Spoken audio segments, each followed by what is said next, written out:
ગુજરાત રાજ્યના માનનીય નાયબ મુખ્યમંત્રી શ્રી હર્ષભાઈ સંઘવીના દ્વારા સાયબર અપરાધીઓ જે મ્યુલ એકાઉન્ટનો યુઝ કરે છે તેમના વિરુદ્ધ એક ડ્રાઈવ જેને કીધું છે operation mule account hunt launch કરવાનું સૂચન કરવામાં આવેલ હતું.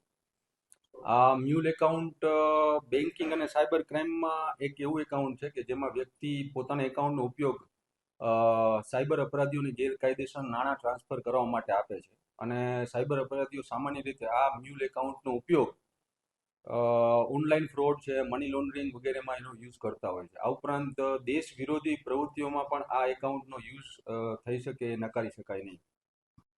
આ બાબતના અનુસંધાને રાજકોટ શહેર સાયબર ક્રાઇમ પોસ્ટે દ્વારા તથા સાયબર ક્રાઇમ સેલ ગાંધીનગર નાઓની મદદથી એક રાજકોટમાં આવા મ્યુલ એકાઉન્ટ ધારકોની એક યાદી બનાવવામાં આવી હતી અને ત્યારબાદ રાજકોટ શહેર રાજકોટ શહેર સાયબર ક્રાઇમ પોલીસની અલગ અલગ ટીમો દ્વારા આ યાદીના મ્યુલ એકાઉન્ટ ધારકોની પૂછપરછ કરવામાં આવી અને તેમના એકાઉન્ટ ચેક કરવામાં આવ્યા, જેમાં આ ચેકિંગ દરમિયાન તેમાંથી ટોટલ 21,12,00,000 રૂપિયાના ગેરકાયદેસર વ્યવહાર થયેલાનું જણાય આવેલ છે.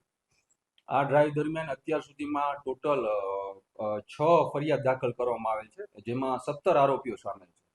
અત્યાર સુધીમાં 11 આરોપીઓની ધરપકડ થઈ ગઈ છે અને બીજા 6 આરોપીઓને પકડવા માટે તપાસ તજવીજ ચાલુમાં છે. સાયબર ક્રાઇમમાં મ્યુલ એકાઉન્ટ એક એવું એકાઉન્ટ છે કે જેનો ઉપયોગ આ સાયબર અપરાધીઓ આવા ઓનલાઈન ફ્રોડ છે, મની લોન્ડરિંગમાં ઉપયોગ કરતા હોય છે અને આ મ્યુલ એકાઉન્ટ ધારકોને અલગ અલગ ભાવમાં આવી રીતે ભાડે આપે, જેનો 5,000 રૂપિયા છે, 10,000 રૂપિયામાં આ લોકો આવી રીતે ભાડે આપે. મ્યુલ એકાઉન્ટ ધારકો આવી રીતે જે બેંકમાં ખુલે એવી રીતે કાયદેસરની પ્રોસેસથી જ પોતાના તમામ આઈડીથી ખોલતા. પછી જ્યારે આ પોતાનું એકાઉન્ટ એક રીતે વેચે છે પોતાનું 5,000 થી 10,000 રૂપિયા.